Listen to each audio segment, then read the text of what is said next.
Apocalipsis capítulo 5, versículo 8. A ver, ya sería digno es el Cordero número 5. Estamos en ese. Si es un título que usted quiere ponerle al bosquejo que va a escribir, tendríamos Apocalipsis capítulo 5, versículo 8. Digno es el Cordero 5. Dice: y cuando hubo tomado el libro, los 4 seres vivientes y los 24 ancianos se postraron delante del Cordero. Todos tenían arpas y copas de oro llenas de incienso, que son las oraciones de los santos. Vamos a orar. Poderoso de Israel, toda la gloria, la honra y la alabanza a ti, Señor, eternamente y para siempre. Por eso eres digno. Eres digno, oh Padre. Eres digno, oh Cordero. Gracias por esa muestra de amor, por esa entrega. Y gracias por que tu misericordia cada mañana son buenas y nuevas. Y la extiendes sobre tu pueblo. Y nos trazas, Señor, el camino por el cual debemos de transitar. Esos caminos de santidad, como está escrito en el profeta en el Antiguo Testamento. Son caminos tan rectos que aún el torpe no se va a salir de él. Porque son caminos tuyos. Porque hay un Espíritu Santo que guíe. Hay una verdad revelada. Señor, háblame y háblanos en esta noche. Abre tu corazón, Señor. Sé tú hablando a la iglesia. Reconozco mis limitaciones. Reconozco mi incapacidad. Y dependo completamente de ti, Señor. Padre, háblanos, lo suplicamos y lo creemos en el nombre de Jesús. Amén. Amén. Pueden tomar asiento.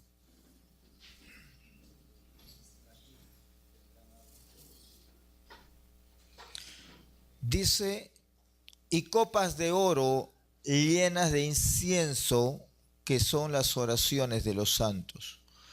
Continuando con nuestra administración al Padre y al Cordero, como parte de nuestro real sacerdocio, insistiremos en la oración, dada su vital importancia.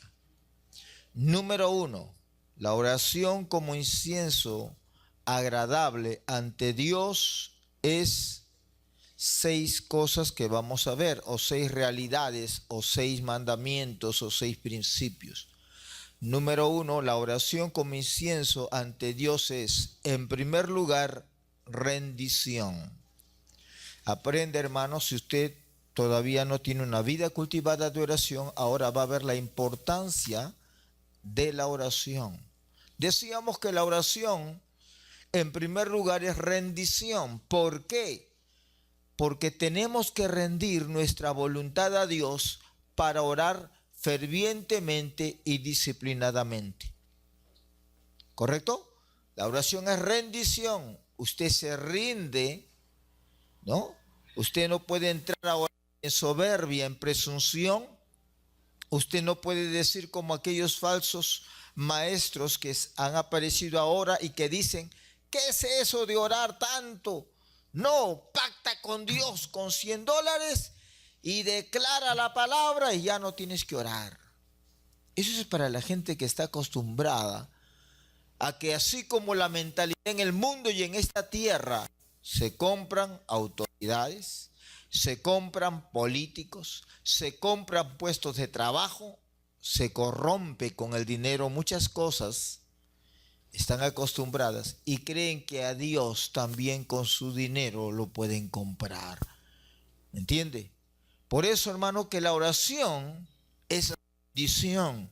Usted tiene que rendir su voluntad para hacer la voluntad de Dios, orando. En segundo lugar, la oración como incienso agradable ante Dios es sacrificio. Hay que sacrificar tiempo, vacaciones y superficialidades. Vaya menos de shopping. Hay que sacrificar tiempo, vacaciones y superficialidades en esta vida para orar conforme a la voluntad de Dios. La oración es sacrificio. ¿Por qué? A nadie nos sobra el tiempo, pero tenemos que sacrificar cosas legítimas y honestas para poder buscar el rostro de Dios en oración. Número 3, la oración como incienso agradable ante el Eterno es humillación. Hermano, las cosas que usted va a aprender ahora, escuche bien, hermano. Lo digo con humildad delante del Señor. No las va a ver en muchos libros. No. ¿Por qué no las va a ver? Porque los libros no están cargados de estos principios bíblicos, están cargados de mensajes humanos. Y esto no lo va a encontrar. Decíamos que en tercer lugar la oración es humillación. ¿Por qué la oración es humillación? Porque usted y yo al orar reconocemos, el que ora, que está reconociendo su insuficiencia, nuestra ignorancia, nuestra incapacidad para extender el reino de Dios aquí y ahora. El reino de Dios es espiritual, es celestial, es divino. Y no se puede hacer las obras de Dios en la carne, ni tampoco venir acá y decir, bueno, ¿saben qué? Yo tengo una maestría en administración de empresas. Yo soy bueno en gerencia de recursos humanos. Entonces, como la iglesia es una organización humana, vamos a manejarla con planes estratégicos humanos y metas humanas y principios humanos. Se equivocaron los que piensan así. Lo he dicho humildemente más de una vez. Soy profesional en administración de empresas, pero cuando terminé la carrera y comencé a ejercerla en diferentes empresas en esta nación, Dios me dijo algo claro: nada de lo que has aprendido en la universidad vas a predicar en el púlpito. Mi palabra, la cruz, es suficiente y es todo lo que tienes que predicar. ¿Me entiende?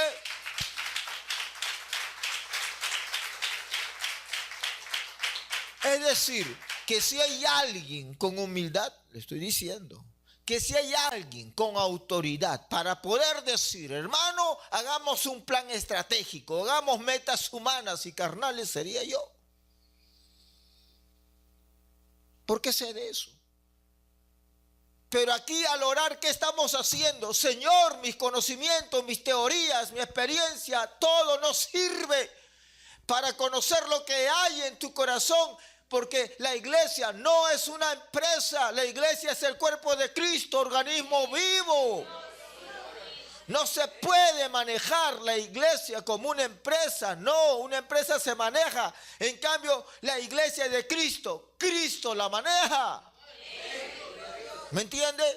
Por eso que no es situación humana, no es pensamientos humanos, es que tenemos que orar y humillarnos y pedirle al Señor a la cabeza, porque la iglesia es el cuerpo, depender de Él y decir: Dios, ¿cuál es la estrategia? ¿Cómo vas a hacer tú para que tu obra crezca, para que esta misión sea luz a las naciones, para que tú cumples lo que tú has hablado sobre este lugar?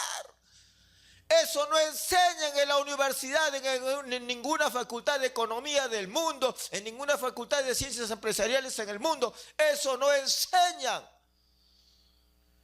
Por eso que la oración es humillación. Y muchos no les gusta orar. ¿Por qué? Porque presumen. No les gusta orar. ¿Por qué? Porque tienen poder económico. Y lo digo porque hace 30 años en esta nación, cuando la economía estaba en los suelos, algo parecido a lo que está pasando en estos días en Venezuela. Algunos de repente no estaban, pero los que ya estábamos hace 30 años atrás, 1981, 82, 85, época de terrorismo, violencia. A usted no le prestaban, no le daban crédito el banco y las financieras. ¿Qué le van a dar crédito? Cerraban las empresas, 10 de la noche ya la gente estaba durmiendo porque sonaban las bombas, coche bombas, una desgracia el país. Cada día 5.000 peruanos iban al extranjero y hasta ahora hay muchos, como el caso de mi hermano que ya tiene más de 25 años en el extranjero y viene de vez en cuando, pero ya ha hecho su vida allá. ¿Y cuántos de ustedes tienen familia que se han ido al extranjero en la década de los 80? Algunos, otros ya nunca han vuelto. ¿Por qué? Porque la economía estaba mal. Y en ese tiempo la iglesia en su miseria, ¿qué hacían los creyentes cuando no tenían trabajo y no tenían seguro social? No tenían. ¿Qué hacían los hermanos? La iglesia pobre para todo oraba y ayunaba. ¿Qué hacía una madre? El bebé volando en fiebre. No la atendía, no tenía dinero. ¿Qué tenía que hacer? Orar. O Dios lo sanaba o Dios se llevaba al bebé. No había otra alternativa. Jóvenes que he conocido que oraban, ayunaban. Señor, dame un trabajo porque no tengo. Y era un milagro tener un trabajo. Si estaban cerrando las fábricas y votando por cantidades, votaban a los empleados. Conseguir un trabajo allí era un milagro. Pero Dios lo hacía. ¿Me entiende? Entonces la oración es humillación, hermano. ¿Por qué? Porque usted no va a ir guapo ante Dios.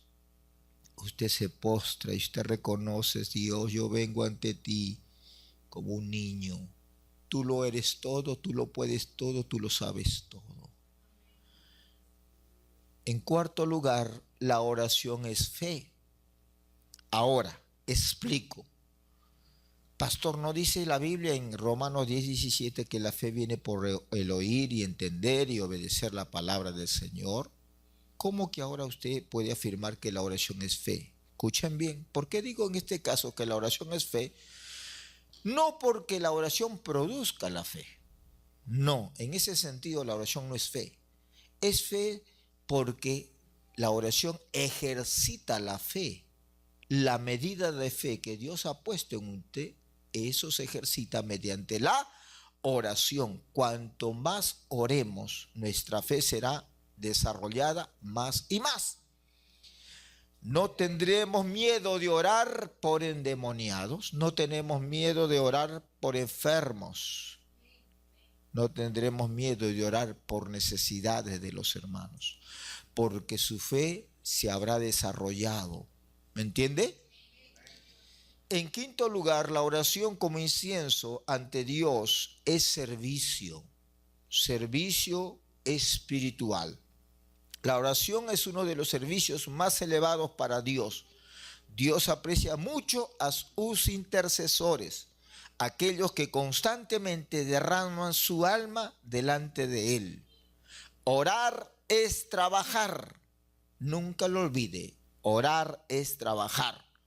Así es que si por ahí el diablo utiliza la boca de alguien, familiar, inconverso o un creyente carnal, que le diga: tanto oras, tan ocioso estás, no sabe lo que está hablando. No sabe lo que está hablando. Jesús oraba toda la noche. ¿Qué? ¿Era ocioso? Los creyentes en la iglesia del Nuevo Testamento oraban por lo menos 4 horas diarias. ¿Eran ociosos? ¿No tenían nada que hacer? ¿Se estaba rascando la barriga, la panza? No. ¿Entiende? Orar es trabajar. En sexto lugar, la oración como incienso agradable en el trono de Dios es disposición. ¿Qué significa eso? Escuche, no oramos para obligar, no oramos para forzar, no oramos para manipular a Dios. Oramos para que nuestra voluntad se rinda ante Él y estemos dispuestos a hacer su voluntad. Aplaudan al Señor, hay que arrancarle a ustedes. Aleluya.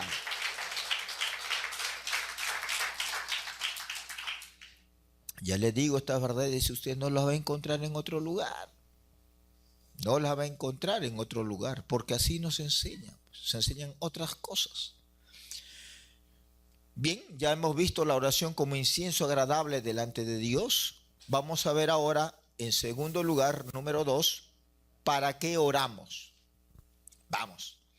Vamos a ver acá 7 motivos de oración importantísima.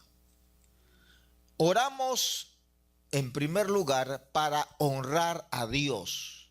Es una honra para Dios las lágrimas, el ruego, la súplica y la intercesión. Dios no se avergüenza de ser llamado Padre y Dios de los que le piden y claman a Él cada día. Imagínense. El mundo no entiende. Yo no entendía.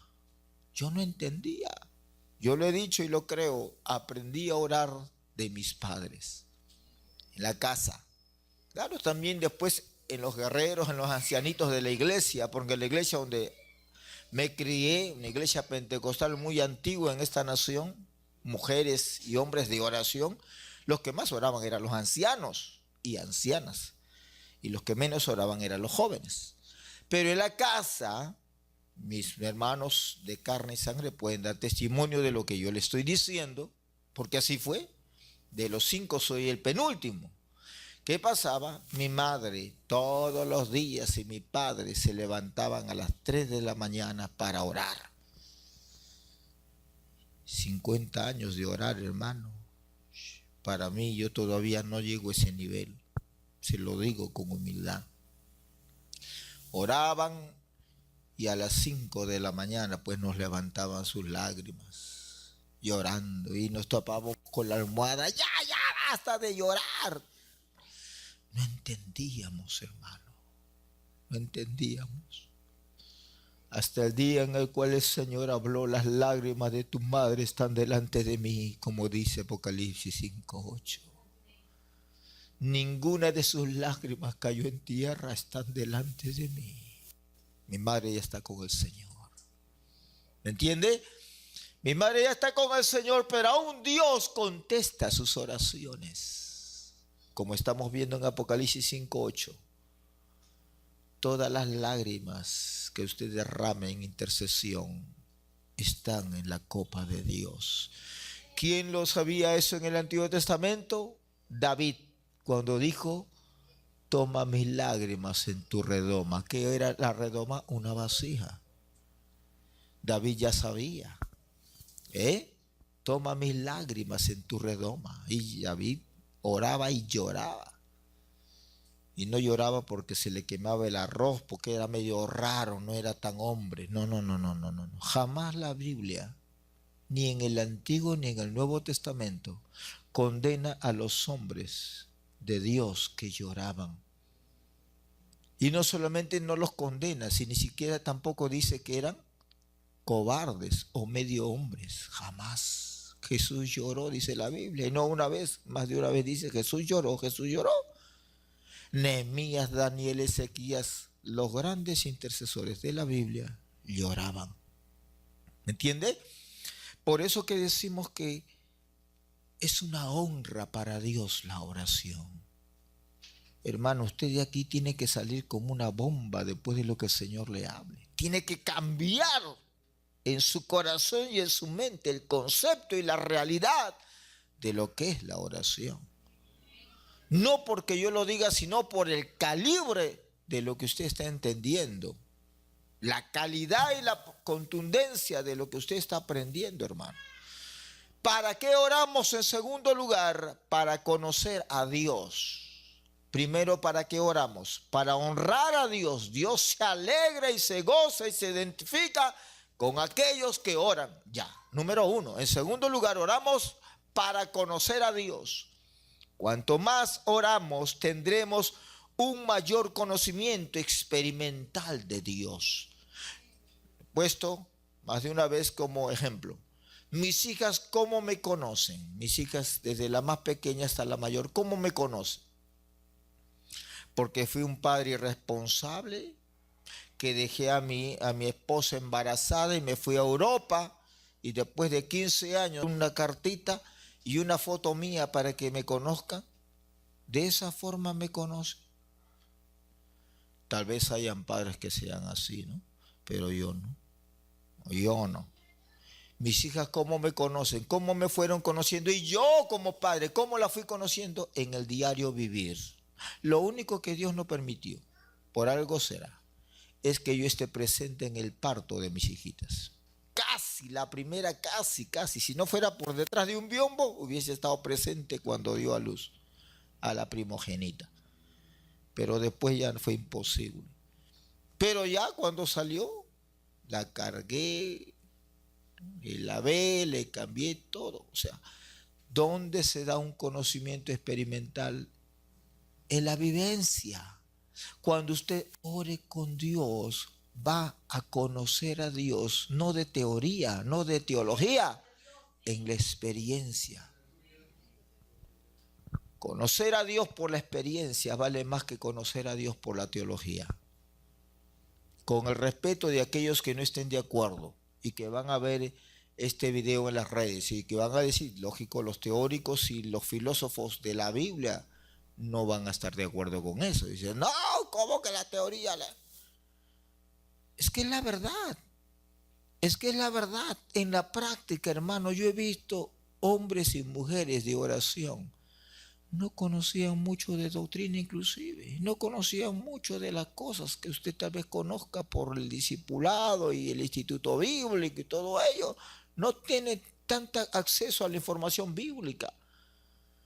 Pero usted escúchele hablar acerca de Dios. Tiene mucho que enseñarle. ¿Cómo lo aprendieron? Porque eran hombres y mujeres de oración que caminaban con Dios. ¿Me entiende? Eso no está en los libros. Eso se aprende en la experiencia. Cuando usted ore, usted va a conocer a Dios. Dios le va a dar palabra para que pueda alcanzado dar aliento y ánimo. Para el que esté afligido, Dios le va a dar palabra, Dios le va a dar gracia. Mi pastor, en la iglesia donde me crié, me formé, Dios por su misericordia. Fue un hombre que no era por flojo, ni porque le faltaba capacidad cognitiva, no estudió en la universidad. No. Él ya terminando su secundaria, se entregó a Cristo, se dedicó a las cosas de Dios, se preparó un instituto, se dedicó a la obra, más de 30, 40 años predicando por los montes y valles de esta nación. Escuche bien, él no tenía mucho conocimiento de lo de griego y hebreo bíblico y teología y nada de eso. Pero escuche bien, ante él, que era un pastor de iglesia, hermano, venían las más altas autoridades de la organización en este país. Venían las más altas autoridades. Llámese superintendente, presbítero, llámese obispo, como se llame, venían ante él. ¿Por qué? ¿Para qué? Porque sus matrimonios tenían problemas y no sabían a dónde recurrir. No van a ir a decirle en sus respectivas iglesias locales a sus diáconos. No van a decir su problema a sus ovejas, que venían donde mi pastor. ¿Y qué hacía él? Mientras él escuchaba el problema, él estaba orando por dentro. Y decía, Dios, está viniendo una autoridad que está por encima mío. Yo tengo apenas 20 años de ministerio, este tiene 40 años. ¿Qué tengo para enseñarle? Pero Señor, yo dependo de ti. No una vez, mi hermano, muchas veces y por muchos años vinieron. Y él, a nosotros ya, la nueva generación, nos compartía estas experiencias para aprender. Y él decía, ustedes saben que yo no soy un teólogo, ustedes saben que yo no conozco idiomas bíblicos, ustedes saben que no tengo mucha formación que me hubiese gustado tener, pero me dediqué a la obra, al ayuno, a la oración, a predicar la palabra por los montes y valles de esta nación. Caminar con Dios. ¿Y qué hago cuando viene y me dicen su problema? Yo estoy orando en mi corazón y Dios me da la palabra precisa, concisa y maciza, sin rodeos, al grano.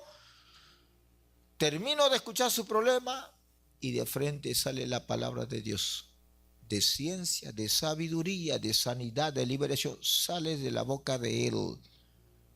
Y la autoridad ahí que está a punto de divorciarse, o que ha caído en adulterio, o que está en disciplina, o lo que fuere, la palabra de Dios no faltaba en su boca. ¿Cómo era eso? Porque ese hombre conocía a Dios, no de teorías, sino en la experiencia. ¿Entiende?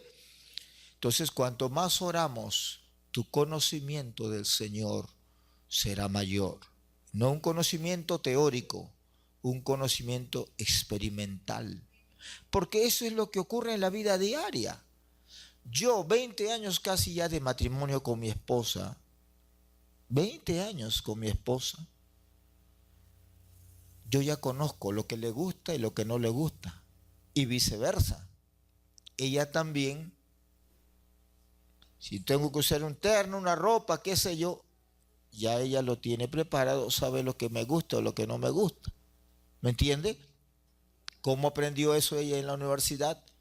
¿Cómo aprendí yo a conocerla en la universidad? No, en la vida diaria. ¿Me entiende? ¿Cómo conoció Abraham a Dios? Porque fue a una facultad de teología, fue a una universidad bíblica, fue a un seminario evangélico. ¿Cómo conoció Abraham a Dios? En su diario caminar. ¿Me entiende? En tercer lugar, ¿para qué oramos? Para obedecer a Dios. Primera Tesalonicenses 5:17 no es un consejo, es un mandamiento. 3 palabras, pero profundas, que habrá tiempo de desarrollarlas con más detenimiento. 3 palabras, pero es un mandamiento y es profundo. ¿Qué dice? Orar. No dice sin cesar. No. Sin cesar no dice, sino sí, sin cesar. ¿Y cesar allí qué significa? Constancia, perseverancia. Entonces, ¿qué está diciendo? Orar sin dejar de hacerlo. Es decir, ora constantemente, ora toda tu vida. Hay una diferencia entre la oración como acción y la oración como actitud. A ver, pastor, a ver, trabalenguas. La oración como acción es cuando usted determine en la vida diaria a qué horas va a orar y cuánto tiempo, en la mañana, mediodía, en la tarde, en la noche. Pero la oración como actitud es donde usted esté, usted está orando. ¿Me entiende? Esa es la oración como actitud, la oración como estilo de vida. Usted puede estar en el tren viajando, está orando. Usted puede estar en el bus, está orando. Usted puede estar en su trabajo, está orando. No, pastor, no creo, a mí no me pagan por orar.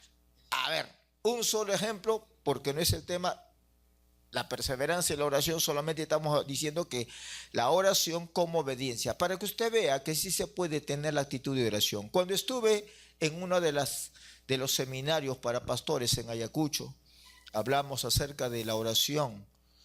Y entonces yo decía, ahí explicaba a los hermanos, oren, hermano. Animaba a la iglesia que ore, pues. Y no faltan quienes por ahí, pues, ¿no? Bueno, piensan, cuestionan, y ya más o menos por ahí dicen, qué fácil, el pastor viene de la costa, viene de Lima, viene de la capital, donde ahí sí trabajan, pues tienen horario de oficina o tienen entrada y salida, se organizan. Pero acá no es así, estamos en el campo y verdad, en esa zona de Ayacucho, alturas, no había luz, no había agua, no había... Con decirle que no había... El pastor Santos dice amén porque él estuvo con nosotros varias veces y se ríe porque así era. Varias veces hemos caminado para llegar ahí, hermano. ¿Se acuerda de él? Claro, hemos caminado. No había a veces... Si llegaba movilidad, era el camión que llevaba ganado o que traía ganado. Con eso viajamos. Más de una vez encima de la vaca, del toro, apestando allá, así. El asunto viene, es su realidad de ellos. Entonces, cuando llegamos allí, estábamos hablando acerca de la oración. Entonces más de uno decía, qué lindo el pastor, allá donde él vive, en la capital, en su trabajo, en su oficina. Claro, para él es fácil orar, ¿no? Determina un tiempo, pero acá en la sierra es diferente. Acá a las 3 de la mañana, oscuro. Ya tenemos que abrir surco. ¿Por qué? Porque el agua que viene nos dan por parcelas, nos dan por hectáreas. Y a uno le dan a las 12 de la noche hasta la 1. A otro le dan de 1 de la madrugada a 2. A otro de 2 a 3 por hora nos dan el agua, porque no tienen agua potable, nada. Entonces del Puquial van distribuyendo por parcelas, por hectáreas, por chacras. Y la persona que no está allí, para recibir el agua, mala suerte, ese día no riega su parcela, su chacra. Se malogra su sembrío. Entonces, ¿qué pasa? Que ellos ya a las 3 de la mañana ya están en pie ya. Ahora, ¿qué ocurre? Dicen, qué fácil, pues el pastor viene de Lima y nos habla de orar allí. Hermano, mire cómo es el Señor. Y lo voy a contar. Lo dije en el ayuno, lo voy a repetir ahora. ¿Qué cosa?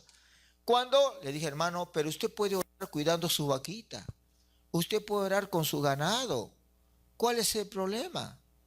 Sí, usted puede estar ahí y orar en castellano o en quechua. Y si el Espíritu Santo viene, no hay problema, hable en lenguas, no se va a asustar su vaca, su ganado. Usted cuando hable en lenguas no va a perder el sentido, sus ojos no se le va a voltear, no se va a perder la memoria, no. Usted tranquilo está orando en el Espíritu, está intercediendo por la campaña, está intercediendo por las almas, está intercediendo por su pueblo, está intercediendo ante Dios y tranquilamente usted puede estar pasteando sus ovejas. Ah, sí, sí. Es más, usted no tiene que esperar que nosotros vengamos de la capital de Lima para recién ponerse a orar. No, usted tiene que tener una actitud constante de oración. Les contaba en el ayuno en estos días que estuvimos ayunando un testimonio en una provincia donde habíamos ido los jóvenes de Lima a una labor misionera. 3 días estábamos predicando la palabra, mañana, tarde y noche, de diferentes congregaciones habían venido. Y recuerdo que un anciano, más o menos 72 años más o menos, en ese tiempo, había venido de un pueblo que no llegaba el bus, entonces caminaba, pues de un pueblo venía más o menos como 4 horas de camino. Entonces vinieron pues de muchos pueblos alrededor, algunos caminando. Entonces 3 días Dios se movió fuerte, el Espíritu Santo cayó, hablaron en lenguas, no todos, pero la mayoría. En esos había un anciano, pues como le digo, creyente que había venido con mucha expectativa, pero pasaron los 3 días, no había recibido el Espíritu Santo como bautismo, hablando en lenguas, no había tenido esa experiencia y se quedó incómodo, pero el mensaje había llegado a su corazón. ¿Qué cosa? Que usted, aunque no estén los hermanos de Lima, no hay problema. Nosotros donde íbamos le decíamos, por si acaso, no traemos al Espíritu Santo en la mochila, no traemos al Espíritu Santo en el equipaje, no traemos al Espíritu Santo en la maleta. No. El Espíritu Santo está acá y se queda con ustedes. Bueno, la cosa es que terminó los 3 días, domingo en la noche, lunes en la mañana tomamos el bus para venir a Lima y él se había ido domingo en la noche, terminó la campaña y se fue triste. Y se fue triste a su pueblo, caminó, llegó ahí, durmió al día siguiente pues con su ganado. Tenía sus familias que llevaban los ganados mayores, eran la vaca y el toro, y él llevaba los ganados menores, las ovejas, las cabras, los carneros, los guachitos. Había en ese lugar una laguna, virgen lo llaman porque no han llegado los turistas, no hay contaminación, no hay mina, peces grandes, etcétera, etcétera. Y entonces él fue ahí con sus ovejas, con sus cabras y todo ello. Llegó y comenzó a pastear y él testifica, ese lugar hace frío, esa altura, a las 12 de la mañana bajo la sombra de un árbol, él deja todo su ganado ahí pasteando y se pone a orar. Y se pone a orar, derrama su corazón delante de Dios y dice, Dios, tú eres malo. Yo le digo porque él oró así, ¿eh? Señor, tú eres malo, tú tienes hijos preferidos. Ya se fueron los hermanos de la capital y yo no he recibido el Espíritu Santo.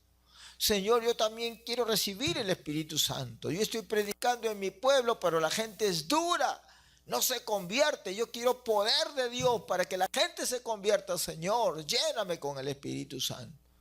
Estaba orando a las 12 de la mañana, mediodía. Seguía orando, lloraba, derramó su corazón a la 1 de la tarde. En ese lugar, pues en ese pueblo no hay luz, no hay agua, internet, nada de eso. Sí, hay lugares del Perú donde todavía es así. Entonces estaba ahí a la 1 de la mañana. Él después dio testimonio, por eso le estoy compartiendo. Dice que como que los cielos se abrieron. Él conocía la electricidad no porque había en su pueblo, sino había en su pueblo fluido eléctrico, sino donde el pueblo que hicimos a 4 horas de camino, ahí sí había electricidad, ahí sí había corriente, pero en su pueblo no había. La cosa es que él dice, a la 1 de ese día lunes que estaba orando, después de orar 1 hora, dice que como él vio como que el cielo se abrió y sintió 220 voltios desde la mollera de la cabeza hasta la planta de los pies, comenzó a brincar, a hablar en lenguas, ahí a danzar en el espíritu. 1 de la tarde, 2 de la tarde, 3 de la tarde, 4 de la tarde, cuando terminó de hablar en lenguas y de remolinear en el espíritu, dijo, a ver, 4 de la tarde, gloria al Señor, ya le tenía que llevar los ganados al pueblo, ¿no? Donde tenía ahí su lugar donde duermen y todo. Hermano, él tuvo su experiencia, no necesitaba de ningún pastor, de ningún nadie. ¿Por qué? Oró, creyó y Dios respondió. ¿Me entiende? Claro. Por eso, hermano, la oración es mandamiento. Normalmente no. Algunos piensan, ay pastor, usted tantos años de creyente desde niño, usted, pues para usted orar será normal, como hablar con sus hijitas, como conversar. Yo se lo digo, hermano, no crea, para mí también es una lucha orar. Es una lucha orar, porque mi carne no quiere, mi naturaleza humana caída no quiere orar. Quiere ir de compras, quiere ir con mis hijas, qué sé yo, quiero comer, pero no quiere orar. Entonces, la primera media hora es la lucha. Cuando la carne ahí está, los pensamientos, las distracciones, el hambre, sueño, cansancio, frío, lo que sea. Cuando ya pasa la media hora, el Espíritu Santo viene, ya las lenguas o en el Espíritu, ya es otra cosa. Pero para comenzar es el problema.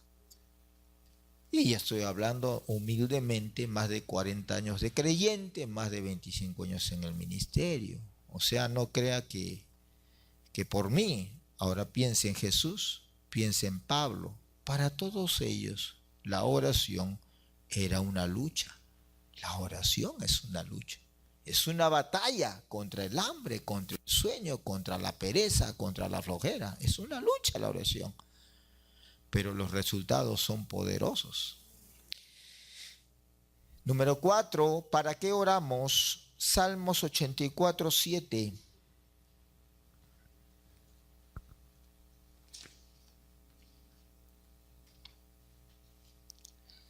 Irán de poder en poder, verán a Dios en Sión.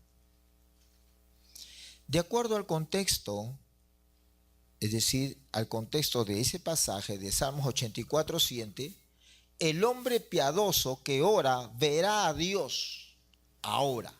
¿En qué sentido verá a Dios? Verá a Dios en el sentido de poder estar y habitar en su presencia. Ver a Dios en el sentido de ser influenciado por su presencia. ¿Me entiende? Entonces, cuando usted ora, hermano, usted va a poder entrar en la presencia de Dios. ¿Me entiende? Vamos a entrar en la presencia de Dios cuando oramos. En quinto lugar, ¿para qué oramos? Primera de Corintios 10 y 11. Primera de Corintios 2, 10 y 11. Pero Dios nos la reveló a nosotros por el Espíritu, porque el Espíritu todo lo escudriña, aún lo profundo de Dios. Porque ¿quién de los hombres sabe las cosas del hombre sino el Espíritu? Nadie conoció las cosas de Dios sino el Espíritu de Dios. ¿Qué está hablando Pablo? ¿Quién puede conocer la profundidad del corazón de Dios? El Espíritu Santo. Pablo lo dice con claridad, con conocimiento de causa. Él no duda en decir eso. ¿Quién conoce el corazón de Dios? El Espíritu Santo. Claro, inmediato, rápido. También en ese pasaje dice algo. Es ese mismo Espíritu Santo que conoce el corazón de Dios que nos revela ¿Qué cosa? Lo que hay en el corazón de Dios, la carga de Dios, la prioridad de Dios, la agenda de Dios. ¿Cómo conoceremos la visión de Dios para la iglesia local y nacional? ¿Cómo conoceremos la visión de Dios para la iglesia local y nacional? ¿Cómo? Orando. ¿Cómo conoceremos la voluntad de Dios para los futuros ministros? Orando. ¿Cómo conocemos la voluntad de Dios para la familia? Orando. ¿Entiende? En sexto lugar, oramos para oír a Dios. A ver, Mateo 4:4, Jesús está en batalla espiritual contra Satanás. Mateo 4:4, no 44, capítulo 4, versículo 4. Él respondió y dijo, escrito está, no solo de pan vivirá el hombre, sino de toda palabra que sale de la boca de Dios. Eso tenemos en la Reina Valera. Una traducción más acorde al original dice de la siguiente manera, no solo de pan vive el hombre, ojo, sino de toda rema, o sea, rema se traduce como palabra en este versículo, sino de toda rema, miren los tiempos verbales, sino de toda rema que está saliendo constantemente de la boca de Dios. ¿Me entiende? ¿Qué dice? Todos los días Dios habla. Por eso está utilizando el ejemplo del pan, ¿cierto? Por más que seamos de provincias, todos los días comemos pan. Desde que usted y yo tuvimos dientes, ¿cierto? ¿Hasta cuándo comeremos? Hasta cuando nos dé la dentadura, hasta cuando nos dé las fuerzas, ¿cierto? Usted dice, ya tengo 30 años de comer pan, ya para, mucho pan. ¿Usted dice así? No, ¿cierto? ¿Y el pan qué cosa? ¿Surgió hace 100 años? ¿Hace 20 años? Antes de la época de Jesús. Jesús comió pan. Por eso que le dice claramente, no solo de pan, y el pan es diario. ¿Me entiende? Entonces cuando dice, sino de toda rema, ustedes saben, la palabra rema, ¿qué significa? Palabra fresca que sale de Dios. ¿Me entiende? Dice, de toda rema que está saliendo constantemente. ¿Qué significa que está saliendo constantemente? Dios habla todos los días. Que usted no lo escuche es problema de usted, no de Dios. Tal vez su corazón estará duro, tal vez sea desobediente, porque Dios no le va a hablar, no le va a revelar su corazón si usted no tiene propósito de obediencia. Tal vez usted tenga dudas o será incrédulo. Por eso es que usted no oye, Dios no me habla, Dios no me habla. Dios habla claro todos los días. Escuche bien, hermano. Si Dios no le habla a usted, usted no está grave. Usted está recontra grave. No conoce la voz de su Señor y no reconoce la voz de su Señor. Jaja, es cierto. Dios nos habla, escuche bien, por la oración. Por eso estamos diciendo, si estamos en el real sacerdocio, estamos con el Padre, no somos un monólogo, un diálogo, hablo, pero mi Padre también me habla. Decíamos cómo Dios nos habla, por la oración. ¿Cómo nos habla? Por los dones del Espíritu Santo. En estos días de 7 días de ayuno que hemos estado, no nos propusimos interpretar lenguas o hablar. Ahí están los hermanos que han venido, lunes, martes, miércoles. La hermana que no está con nosotros está en provincias. Dios le dio una palabra clara por el Espíritu Santo. Yo no me proponía profetizar ni interpretar lenguas. Me correspondía dar la palabra. Y cuando estamos orando, cayó el Espíritu Santo. Y están los pastores que fueron testigos. Y los que estuvieron en el ayuno. El Señor dice esto y esto. Hermano, fue tremendo la gloria de Dios. Por eso es que me encantan los 7 días de ayuno. ¿Por qué me encanta? Porque Dios revela pecados, no el billete, ni la monedera, ni tampoco la cuenta bancaria. No, no, no, no, no. Dios revela los corazones y el pecado, así sea del cuerpo pastoral. Dios saca los pecados. ¿Por qué? Para limpiar la iglesia de toda inmundicia. Pero lo otro que Dios hace en esos 7 días de ayuno, Dios habla y habla claro. ¿Verdad, hermanos? Por eso normalmente el ayuno que a las 4 estábamos, díganle a los pastores que hemos estado terminando, 1/4 para las 6 y todavía teníamos para seguir. Es que cuando está el Espíritu Santo, cuando cae en la presencia de Dios, qué sueño, qué hambre, qué nada, hermano, tú eche para adelante. A su nombre. Apláudale al Señor.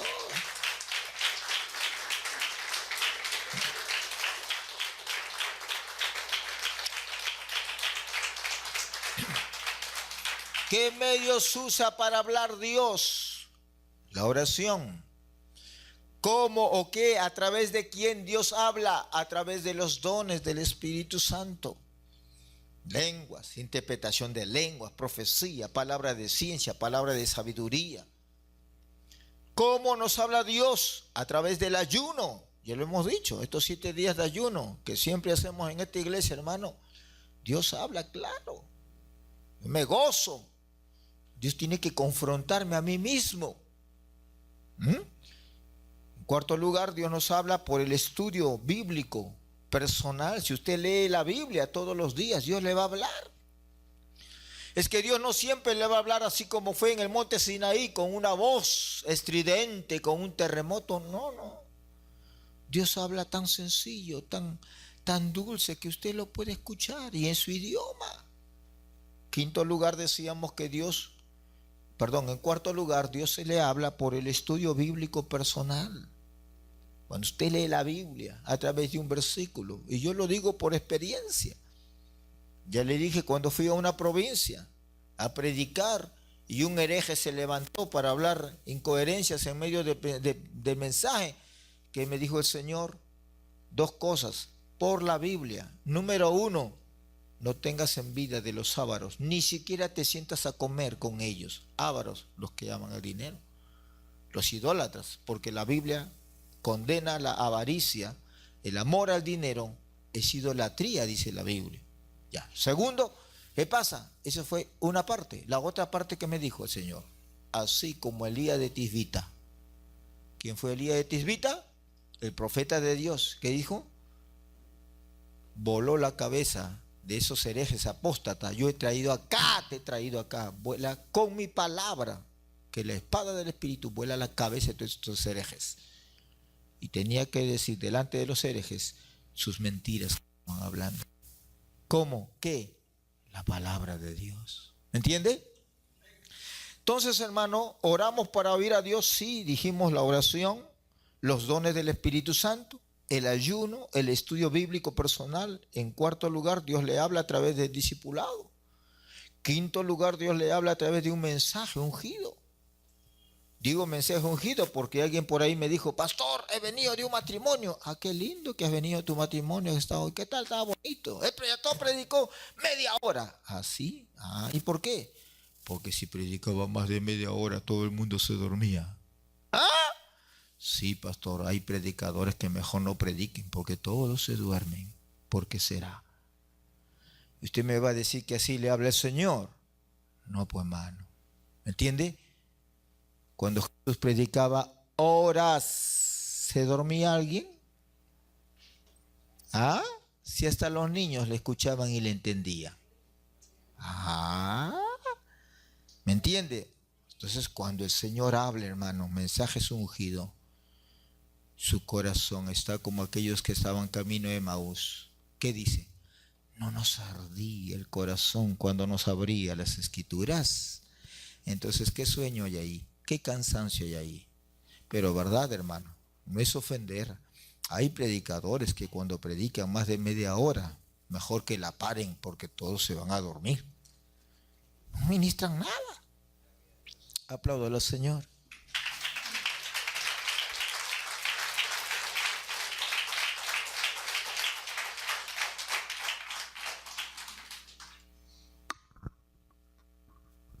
Bien.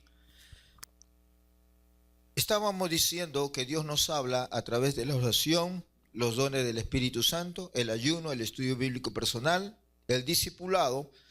En sexto lugar, Dios nos habla por mensajes ungidos, sí, ungidos, pero de sana doctrina, pues, no de doctrina chueca, de los falsos apóstoles, no. Dios nos habla por las enseñanzas de maestros en el Instituto Bíblico de Sana Doctrina. No es para levantar el nombre de ninguna institución, pero hay maestros de institutos bíblicos, mis respetos. Son maestros de ayuno, de oración, de santidad, que viven lo que están enseñando en las clases.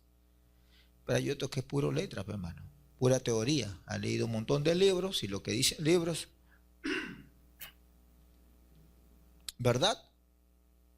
No es raro un doctor en teología. Escuche bien lo que le digo. Él decía, con nombre y apellido, porque conoce, yo no lo voy a repetir, pero él decía, fulano, sutano, penengano, maestros de Biblia, conocedores de idiomas bíblicos, hebreo, arameo y griego, exégetas, autores de comentarios o estudios bíblicos. ¿Qué decía este predicador? Cuando yo me senté a conversar con ellos o a preguntarle la Biblia, estos estudiosos de la Biblia decían, yo no creo ni la mitad de lo que estoy predicando. Para que vea, hermano. Teólogos muertos, secos, que nunca han nacido de nuevo. ¿Me entiende? Entonces no es garantía un instituto bíblico, un seminario bíblico. Usted tiene que ver qué calibre de maestros tiene. Recuerdo en una oportunidad que un pastor quería que se haga un instituto bíblico en su iglesia. Y fue a mi casa a conversarme, a pedirme algún tipo de asesoramiento bíblico. Y yo le dije, hermano, no cometas el error que muchos han cometido, no solamente en este país, en el mundo. ¿Qué cosa? Que sacrifican el ministerio por un título profesional. No, es que yo no quiero solamente que conozcan Biblia y que tengan experiencia, yo quiero que tengan título. ¿Por qué? Porque con título pueden salir a trabajar secularmente. Ya no le dije más. Si eso es lo que usted quiere, búsquese. Eso va a tener. Una fábrica de religiosos con título. Le dije, no, hermano, el ministerio no es para eso. Yo sé lo que es universidad. Yo sé lo que es terminar una carrera. He estudiado eso. Sé eso. Eso no te hace el ministerio. Dios puede usar a un niño, a una niña, que tal vez no tenga mucha instrucción, pero tiene un corazón que arde por las almas sin Cristo, que es íntegro de vida, hermano. Ese hombre, esa mujer vale más que muchos teólogos muertos. Entonces, un título ministerial no te hace, hermano. Yo lloro, se lo digo de parte de Dios, cuando me entero de futuros graduandos de seminario, que por respeto no digo sus nombres, futuros graduandos de seminario, no creen en el mover del Espíritu Santo, no creen en las sanidades, no creen en los milagros. ¿Qué calidad de ministros van a salir? ¿Qué calibre? Mejor que se vayan a las cosas seculares, que sea un buen electricista, que sea un buen ingeniero, que sea un buen médico, lo que sea. Pero para ser un ministro de la palabra, tu vida tiene que respaldar lo que tú predicas. Si no, mejor no digas, hermano. Enseñar las cosas de Dios no es como enseñar matemáticas, física, química, farmacología, anatomía. No, mi hermano, discúlpeme. Si usted va a enseñar las cosas de Dios, su vida tiene que garantizar. En estos días de ayuno tuvimos una experiencia interesante, hermano. Estamos hablando que Dios habla a través de maestros de la Biblia. Ya, Un ejemplo. Estábamos viendo en uno de estos ayunos lindos que el Señor nos habló por el Espíritu Santo. Y yo estaba haciendo referencia a que el Espíritu Santo forja el carácter de Cristo en el creyente. Y que como creyentes tenemos que dar testimonio de integridad de vida. ¿Correcto? Que no es solamente que hablamos de Dios, sino que nuestra vida refleje integridad en el trabajo, en la familia, en donde estemos. Hermano, cuando estaba así, comenzaron a levantar la mano, más de uno. Uno levantaba la mano, el otro levantaba la mano, querían hablar. Bueno, les dejé que hablen. No sé si está por ahí la hermana que dijo lo siguiente, dijo, hermano, ¿sabe qué? Mi cuñado, es su familia. Hermano, está en una iglesia evangélica XX. Él maltrata a mi hermana físicamente y verbalmente. Llegó hasta el punto de lanzarle palabras groseras, malas palabras, le mentó la madre, mire. Y así va a su iglesia y todavía se cree una iglesia espiritual. Porque hace mucho énfasis en la parte externa. Con tal que tenga la falda larga y la cara larga y el pelo largo, la santidad andante. Otra hermana dijo, pastor, yo conozco. Y contó, no sé si está a esta hora la hermanita. Lo vivió, no le contaron ella. Fue aquí donde está el tren, a Paradero, a repartir volantes evangelísticos ahí. Y cuando fue a repartir volantes, la confundieron con esa iglesia que saca plata y que hace énfasis en la santidad exterior, y casi lo apedrean a la hermana. Tú también vienes a sacarnos plata, nos mandas a vender comida todos los días, mira. Dijo, un momentito, yo no soy de esa iglesia. Menos mal si no la linchaban. Yo no soy de esa iglesia, dijo. Yo soy de la iglesia de Jesucristo. A ver, esa iglesia no la conocemos. Él dice, yo estaba peor que ustedes en la miseria. No tenía ni para comer, mis hijos en la desgracia. De ahí Cristo me sacó. Hoy mis hijitos están sirviendo al Señor. Hoy Dios me cambió a mí. Mira cómo visto y todo.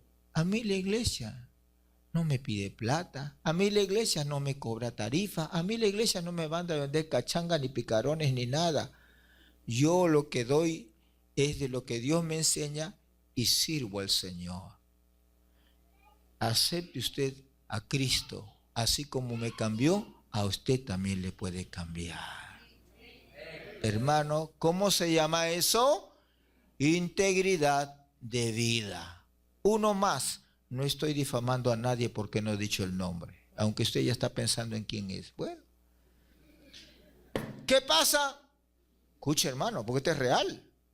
Líder de esa iglesia, por ejemplo, líder de esa iglesia. ¿Qué líder? Está en el púlpito, enseña y todo. Mujer. Pelo largo, falda larga, todo largo. ¿Qué pasa? Escuche bien, hermano, con engaños. ¿Qué cosa? Le está quitando la casa a su madre. ¿Me entiende? Hermano, una cosa es sacarle a tu madre 100 soles, $30, pero quitarle una casa, y así está predicando. Y así está con su pelo largo y su falda larga y su cara larga y todo largo. Porque la santidad está por fuera, supuestamente. Y el demonio está dentro. Hermano, a la iglesia de Cristo, usted no sea así. ¿Ya? Por favor, usted no sea así. Si yo me entero que usted es así, yo lo voy a llamar para darle chance de arrepentimiento. Y lo voy a corregir. Si usted es así, lo voy a disciplinar.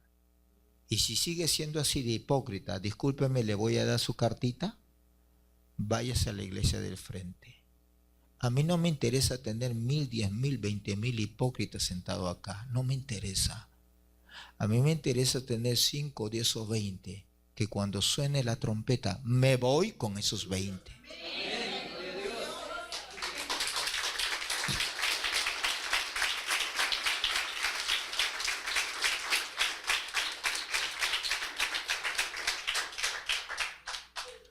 Hermano, la religiosidad es eso. Jesús predicó contra la religiosidad.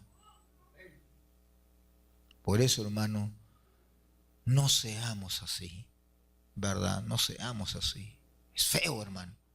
Uy, no voy a utilizar tiempo para contar un montón de cosas, hermano. Dios sabe. Dios va a juzgar.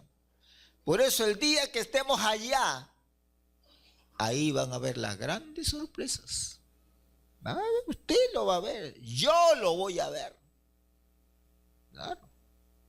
Ahí de repente usted va a ver de su pastor y va a decir, ay, mi pastor, ¿cómo era? Yo no pensaba que era así. Con razón se portaba así mi pastor, ¿no?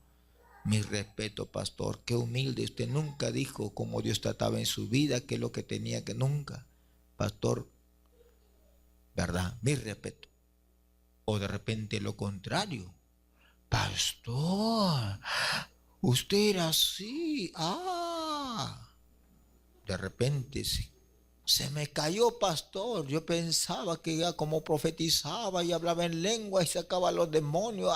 Estaba en un pedestal y se me cayó. Hermano, todos estaremos en el tribunal. Por eso lo he dicho y lo creo. Todo predicador va a dar cuenta delante de Dios de cada palabra que dice en un altar y de cada pensamiento. ¿Me entiende? No solamente es lo que se habla, sino aún lo que no se habla. Porque hay pastores que de repente hablan bonito, pero por dentro, ¿qué están diciendo? Están murmurando de la congregación. Estos serranos, perder el tiempo. Cuidado. Cuidado, Dios me libre jamás de maldecir lo que Él ha bendecido. Porque el Señor, por lo menos en esta casa, por lo menos 2 veces, dijo, bendita es mi iglesia. Gloria a Dios. Si el Padre lo dice, por algo lo dirá. No somos la iglesia perfecta. No me considero el mejor pastor del mundo. Nunca lo he dicho ni lo creo. Lloro. Cometo mis errores, trato de hacer lo mejor que el Señor hace, pero ahí stop, hermano. ¿Me entiende? En 7º lugar, vamos a correr, hermano. Oramos ¿para qué? Para golpear el infierno y derribar las fortalezas de Satanás. Vamos a explicar un momentito, después vamos a meter más detalle en otra oportunidad, porque ahorita el tema es oración. Hay fortalezas que el diablo erige, levanta. ¿Qué son fortalezas? Son lugares espirituales. Estoy hablando claro, en el espíritu, no en la carne. Satanás hace fortalezas. ¿Qué son? ¿Qué es fortaleza? Satanás, el príncipe de los demonios, el señor de la noche, ya él, con su ejército, ¿qué hace? Levanta fortalezas. ¿Y qué son fortalezas? Son lugares donde Satanás o sus secuaces o sus generales, sus capitanes, sus súbditos, su ejército, establecen un lugar de residencia para obrar en contra de Dios y de los planes de Dios. Esa fortaleza puede ubicarse en la mente de las personas. Por eso que Dios le dice a Pablo, te he puesto ¿para qué? Para que abras los ojos. No está hablando de que eran ciegos. Rechaza, se burla. No sabe la gente, pero hay fortalezas. El segundo nivel de fortalezas es las fortalezas culturales. Es decir, tradiciones paganas, ancestrales, idolátricas, ocultistas, que vienen desde las culturas anteriores. Y este país es uno de ellos, hermano. En Latinoamérica, este país es un trono de Satanás. Y lo digo con conocimiento de causa, no lo descubrí yo. Ya antes que su servidor, otros ministros llenos del Espíritu Santo, Dios le dijo, el Perú es trono de Satanás. Estamos como el mensaje de la iglesia de Pérgamo, donde dice, ahí murió ¿quién? Mi mártir, ¿cierto? Donde mora Satanás. ¿Por qué? Satanás levanta su trono en las culturas paganas, idolátricas. Cada vez que en este país se realizan esas fiestas patronales, cada vez que en este país se hacen fiestas al sol, a la luna, ¿qué están haciendo? Están renovando ese pacto satánico, entregando a los pueblos, a las autoridades, a las gentes, ¿a qué? Al dominio espiritual de demonios. En tercer lugar, hay fortalezas en los aires, donde Satanás pone sus principados, pone sus potestades o gobernadores. Ellos manejan territorialidad sobre determinados pueblos, naciones, razas y culturas. Dominan. Y es por eso que en ciertas ciudades dominan cierto tipo de demonios, de perversiones, de pecado. Por ejemplo, en Las Vegas, los Estados Unidos, ellos tienen, ¿qué cosa? Un dicho: lo que ocurre en Las Vegas se queda. Las Vegas, hermano, es un centro de corrupción, de perversión sexual. Por eso ellos dicen, lo que ocurre en Las Vegas se queda. Es decir, toda la cochinada moral que hacen ahí no tiene que salir de ese lugar. Ahí nomás se queda. Cuando regresan a sus pueblos, a sus ciudades o a sus estados, viven como si nada pasó. Pero cuando van a Las Vegas, se degeneran y se pervierten. ¿Qué demonios están allí operando? Lujuria, lascivia, perversiones sexuales, etcétera, etcétera. El Vaticano, ¿qué espíritus están allí moviéndose? Idolatría, religiosidad. ¿Me entiende? Ya. Entonces, hay fortalezas en los aires sobre ciertas naciones, principados. Y decíamos en séptimo lugar, ¿para qué oramos? Para golpear el infierno y derribar fortalezas de Satanás. A ver, un poquito de esto. Primera de Corintios 4:20, Pablo establece lo que estamos diciendo. Porque el reino de Dios no consiste en palabras. ¿Cómo? Porque el reino de Dios no consiste en palabras, sino en poder. Segunda de Corintios 10:3. Segunda de Corintios 10:3 dice, pues aunque andamos en la carne, es decir, en esta vida terrenal, no militamos según la carne, no estamos militando con armas naturales físicas, tanques, misiles terrenales, no. Porque las armas de nuestra milicia, ya Pablo está dando sobreentendido que hay una milicia, que la iglesia es el ejército de Dios y está en batalla constante, de acuerdo a Efesios 6:12. No estamos en la iglesia para jugar a la religión, no, mi hermano. Usted viene acá, esto es un hospital donde usted viene, el Señor lo sana, pero también es un cuartel donde lo forman a usted para ser soldado de la cruz. ¿Me entiende?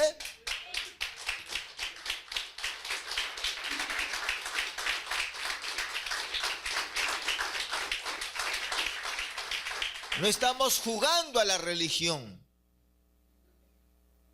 Dios nos está usando para cambiar los destinos de una nación. Porque las armas de nuestra milicia no son humanas, no son carnales, sino poderosas en Dios para la destrucción de fortalezas. Sean fortalezas en la persona, en la mente, sean fortalezas culturales, sean fortalezas en los aires.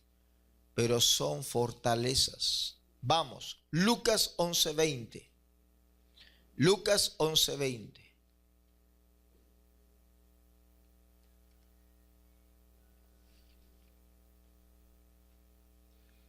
Jesús dijo, mas si por el dedo de Dios echo yo fuera a los demonios, ciertamente el reino de Dios ha llegado a vosotros.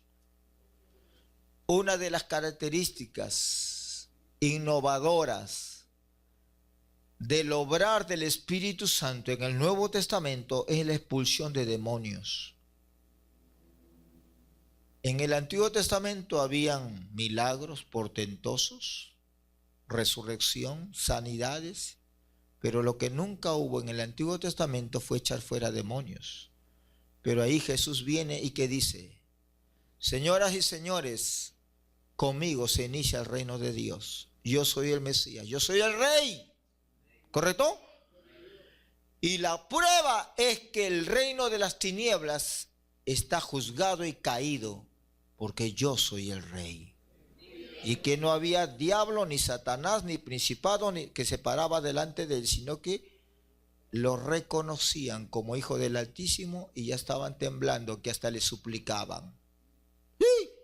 Por favor, ya has venido a torturarnos antes de tiempo. O sea que los demonios sabían que están condenados y que van a ser torturados.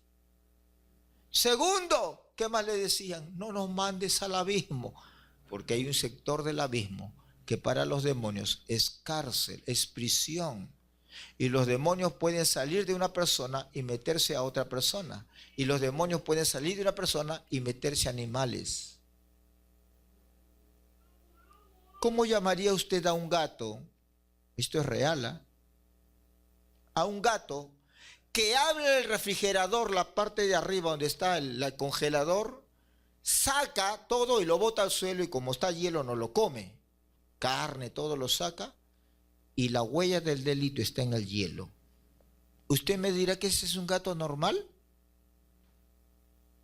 ¿Los gatos hacen así? Por acá hay un joven que le gusta mucho los gatos. Yo creo que sus gatitos no hacen eso. Ese gato está endemoniado. Jaja, para que usted vea. ¿Qué haría usted? ¿Qué diría usted? Si está ahí colgada su ropa y sobre eso tiene un saliente de su azotea, como un techo, y en la noche viene el gato y bota toda la tierra sobre su ropa. Usted me va a decir que eso es normal. Un tercer ejemplo para que vean que el diablo puede usar gatos. Mi familia no creía que los gatos estaban endemoniados. Pero ¿qué pasaba? Más de una vez, cuando ella servía su comida a su esposo, cochinada hasta excremento de gato había. Y su esposo, como no era cristiano, le gritaba y qué sé yo. Un día esta familia dice, a ver, pero ¿cómo? Qué raro, desaparece la presa, desaparece la carne y aparece cochinadas en la sopa, justo cuando va a servir su esposo. Sirve a su esposo y aparece eso, y la presa no hay, ¿qué hay? Excremento de animal.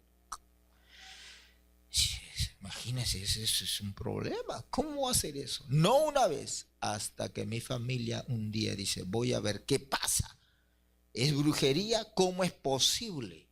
Desaparece la carne y aparece cochinada. Si dejo la obra hirviendo, a ver, de repente será el vecino, alguien que se mete. Y se quedó toda la hora ahí, de lejitos, ahí, escondida muy bien, viendo a ver qué pasa. A la media hora baja el gato techero del vecino. Hermano, está hirviendo la olla, para que usted vea. El gato agarra la tapa, lo arrima, con sus uñas saca la carne, lo bota y tira las cochinadas, lo tira ahí y lo vuelve a cerrar. Mi familia, que tenía un bate de béisbol en la mano, le dio una paliza al gato, le quedaron 6 vidas. Ya no siente, por poco lo mata el gato. Maldijo al gato. Usted me dirá que ese es un gato normal. Yo no creería si no fuese alguien como mi familia que lo vio. Y lo otro que le he dicho, que abrió el congelador. Pastor, ¿y usted ha visto? Yo he visto el congelador abierto. ¿De usted, pastor? No, no, no, no, no. Es del vecino. Que yo pasaba por ahí y vi el congelador abierto y dije, qué raro. Pregunto a la dueña, pregunto acá, pregunto a todo el mundo. ¿Alguien? Nadie guardó nada. Y ahí estaba la huella del delito del gato. En el congelador. Para que usted vea. O sea, ya en estos tiempos los demonios ya no respetan ni animales. Para que usted vea. Ya lo veremos eso más adelante cuando hablemos de demoniología y liberación. Ahora no me vayan a traer gatos acá para orar, por si acaso. Entonces decíamos, gatología. Oramos para golpear el infierno y derribar las fortalezas de Satanás. ¿Me entiende? ¿Por qué, mi hermano? Porque así es. Cuando la iglesia ora, intercede con unidad y perseverancia, sacude el infierno. Por eso que a mí no me interesa un predicador, y lo digo con humildad. No me interesa un predicador que llene estadios, ni me interesa un predicador o maestro de Biblia que escribe muchísimos libros. No me interesa un predicador que diga, bueno, yo tengo, mira, mi avión, mi jet, que tengo edificios de 4 pisos, mira mi cuenta bancaria, tiene 6, 7 dígitos. A mí no me interesa eso.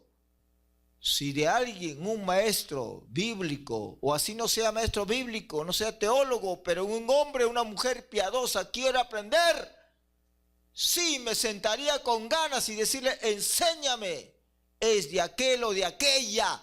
Escucha bien, que lo conocen en el infierno, el diablo lo conoce porque le ha dado una paliza al diablo, a sus demonios y principados, y que lo conocen en el cielo, y que tiene arriba delante del Padre tesoros, corona. Amén. Gloria a Dios. Ese hombre yo quiero conocer, esa mujer yo quiero conocer, de él quiero aprender cómo hacer tesoros en los cielos y cómo sacudir el infierno. Porque cuando la iglesia ora y ayuna, derribamos fortalezas del diablo. Cuando la iglesia ora y ayuna, sacude el infierno. Es lo que el diablo no quiere, hermano.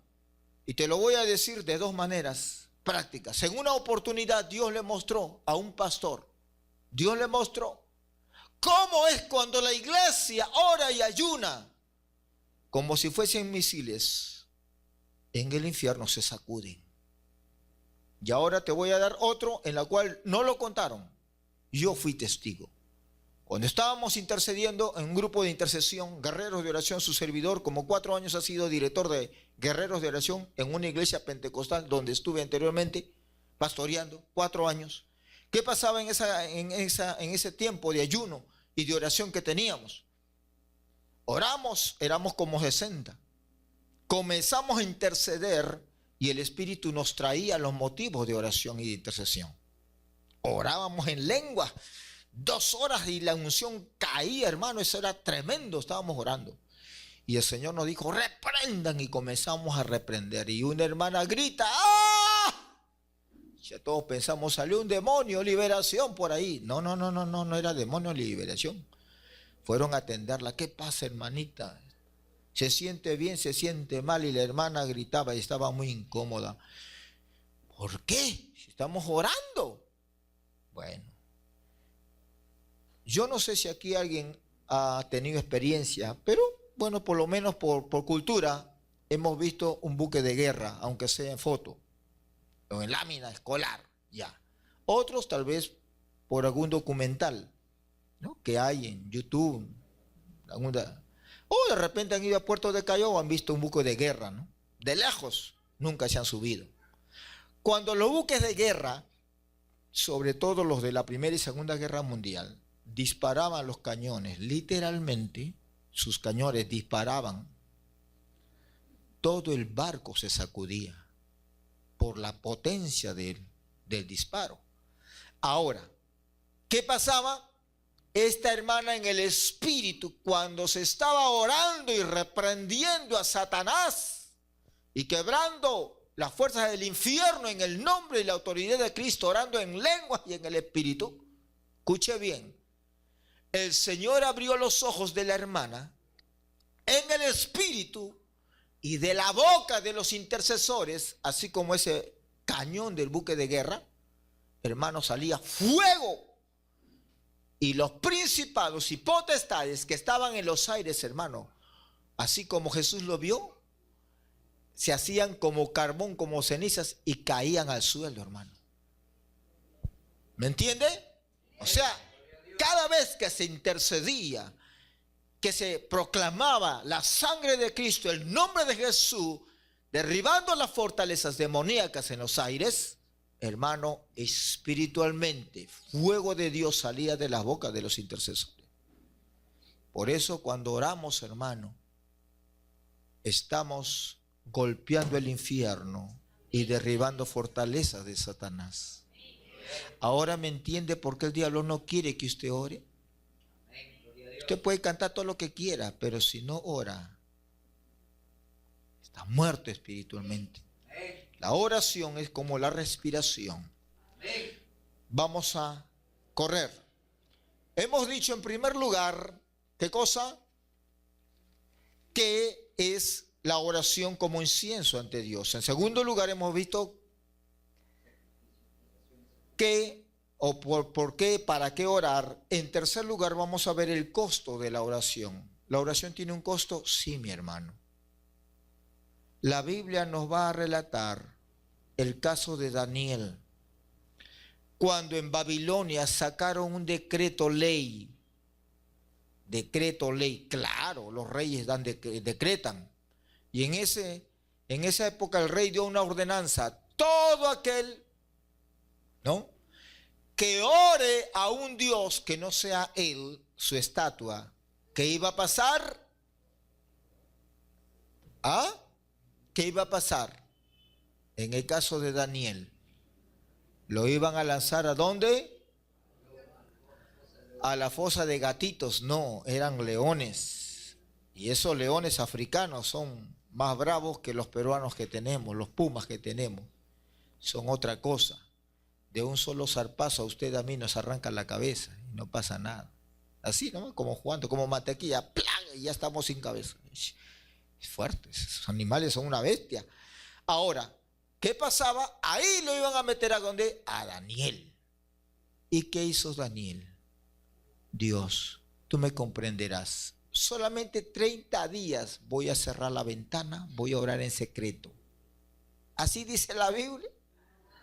Dice que es al revés. Abrió la ventana para que todo el mundo lo vea y sus enemigos también. Y se puso a orar mirando a Jerusalén.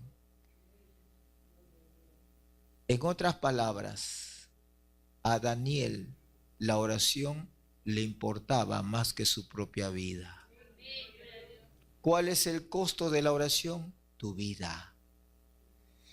Pero qué triste, mientras que Daniel prefería morir antes de dejar de orar, hay muchos cristianos que no oran por estar viendo televisión, por estar viendo novelas, por estar chateando con el Face.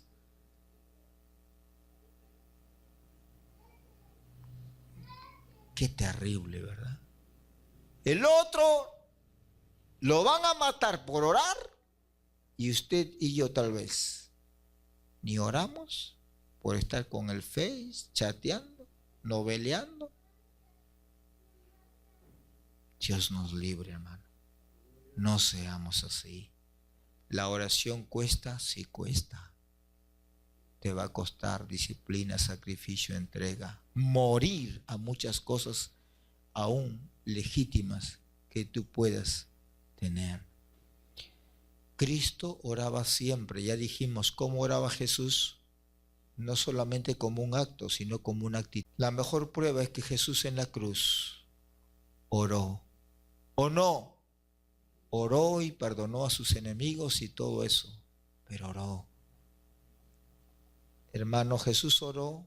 ¿Cómo? ¿Por qué? ¿Para qué? Oró porque lo necesitaba como hombre, pero también oró y oraba para darnos ejemplo. En último lugar, ¿cuál es la respuesta de Dios a la oración? Número 1, Salmos 26. Vamos a ver algunas de las respuestas de Dios a la oración. Salmos 26 dice: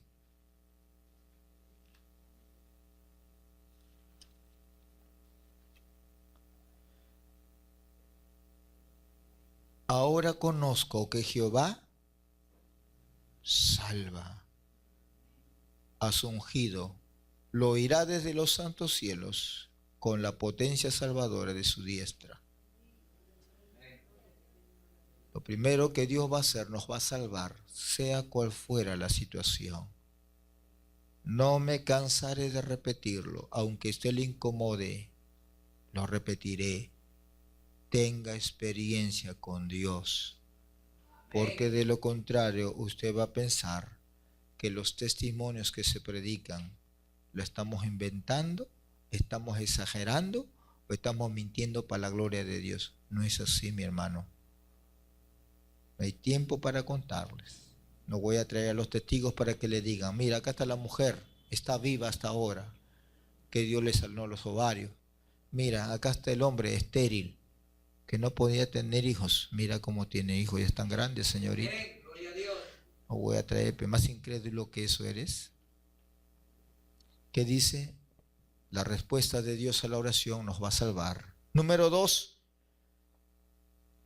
Primera de Corintios capítulo 2, versículo 3 al 5. Primera de Corintios capítulo 2, versículo 3 al 5.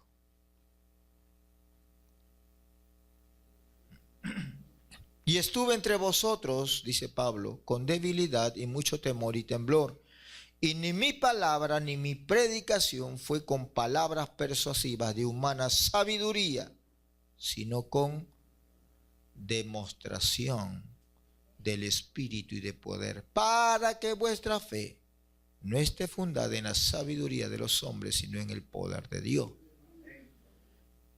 El Espíritu Santo, Dios el Padre, nos va a llenar con su Espíritu Santo para que nuestra predicación sea con demostraciones de poder. ¿Correcto? Miqueas capítulo 3, versículo 8, lo voy a desarrollar en otra oportunidad, solamente lo menciono ahora. Sí, hermano, es un mensaje fuerte, el de Miqueas, es un mensaje fuerte, hermano. Vamos. Miqueas capítulo 3, versículo 8, dice: mas yo estoy lleno del poder del Espíritu de Jehová y de juicio y de fuerza para dos cosas, dice: para denunciar a Jacob su rebelión, y para qué, implícitamente vuelve a repetir, y para denunciar a Israel su pecado. ¿Para qué estaba lleno del Espíritu Santo Miqueas? ¿Para ser millonario? ¿Para qué estar lleno del Espíritu Santo, dice Miqueas? ¿Para remolinear? No, tenía un ministerio profético que cumplir, confrontar a las autoridades de Israel, rey, juez, sacerdote, profeta, que se habían torcido, y para confrontar al pueblo de Israel. Por eso dice, para denunciar a Jacob su rebelión. Se refiere a las autoridades, pero también dice, y para denunciar a Israel su pecado. ¿De quién está hablando? Del pueblo. O sea, ¿para qué estaba lleno del Espíritu Santo? Miren, para ese ministerio profético fuerte de confrontar. Por eso que está escrito después, Jesús, ¿qué cosa dice? Jerusalén, Jerusalén, ¿qué? Quise juntarte como la gallina junta sus polluelos y no quisiste. Te envié profetas, ¿y qué hiciste con los profetas? Los mataste. Porque los profetas no eran cobardes, confrontaban aunque los mataban. En tercer lugar, la respuesta de Dios a la oración lo vemos en Efesios 6:10 y Colosenses 1:11. A ver, ¿qué dice Efesios 6:10? fortaleceos en el Señor y en el poder de su fuerza. ¿Cómo nos va a fortalecer? Dios nos va a fortalecer. Cuando usted ora, el Señor le va a dar fortaleza espiritual. Colosenses 1:11 dice: fortalecidos con todo poder, conforme a la potencia de su gloria, para toda paciencia y longanimidad. Fortalecidos con todo poder, el Señor nos va a fortalecer, hermano. ¿Correcto? En esta batalla espiritual que estamos librando, orando, ayunando, evangelizando, yendo a las misiones, necesitamos el poder de Dios. Las cosas eternas no se hacen en la carne, se hacen con el poder de Dios. Efesios 3:16 dice: para que os dé, conforme a las riquezas de su gloria, el ser fortalecidos con poder en el hombre interior por medio de su espíritu. ¿Me entiende? ¿Quién nos va a fortalecer? El Señor. ¿Por medio de quién? En último lugar, la respuesta que Dios va a darnos, hermano, cuando oramos y clamamos, intercediendo, cumpliendo nuestro real sacerdocio, es que el Señor enviará al Espíritu Santo para enseñarnos. El Espíritu Santo no solamente viene para darnos los dones, gracias al Señor por los dones del Espíritu Santo, sino también dice la Biblia que el Señor va a enviar el Espíritu Santo como un maestro, como un guía. Vamos a verlo. Salmo 143:10. Salmo 143:10.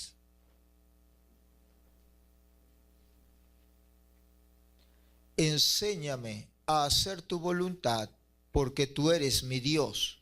Tu buen espíritu. ¿Cuál espíritu? Santo. Tu buen espíritu me guíe a tierra de rectitud. David conocía el ministerio pedagógico magisterial del Espíritu Santo. Nehemías 9:20. Y enviaste tu buen espíritu para enseñarles. Dice la primera parte de ese versículo.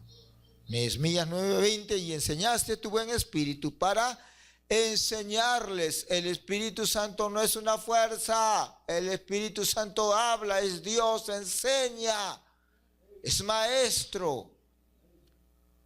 Job 32:8. Ciertamente espíritu hay en el hombre y el soplo del Omnipotente.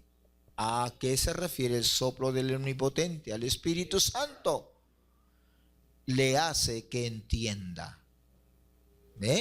La función magisterial.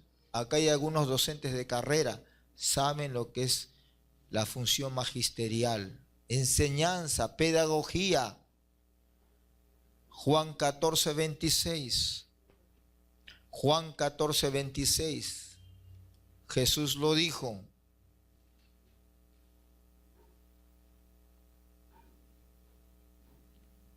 Mas el Consolador, el Espíritu Santo, a quien el Padre enviará en mi nombre, os enseñará todas las cosas y os recordará todo lo que yo os he dicho. Hermanos, miren la importancia, el valor que tiene la oración. ¿Me entiende? Es parte de nuestro real sacerdocio. Las oraciones de los santos son incienso que está a la diestra de Dios. ¿Correcto? Ahí está el cordero, pero el incienso que hace es agradable delante de Dios. Dios valora mucho las oraciones. Nunca se avergüence de orar. No deje de orar. Apláudele al Señor y póngase de pie. Padre bueno, te damos toda la gloria y toda la honra por tu palabra. Fuerte. ¿Verdad que es fuerte? Y no has tenido que ofender a nadie. No. porque lo que hace oraciones de los santos son incienso que está a la diestra de Dios. ¿Correcto? Ahí está el cordero, pero el incienso que hace es agradable delante de Dios. Dios valora mucho las oraciones. Nunca se avergüence de orar. No deje de orar. Apláudele al Señor y póngase de pie. Padre bueno, te damos toda la gloria y toda la honra por tu palabra. Fuerte. ¿Verdad que es fuerte? Y no has tenido que ofender a nadie. No. Porque lo que has... No has tenido que ofender a nadie. No.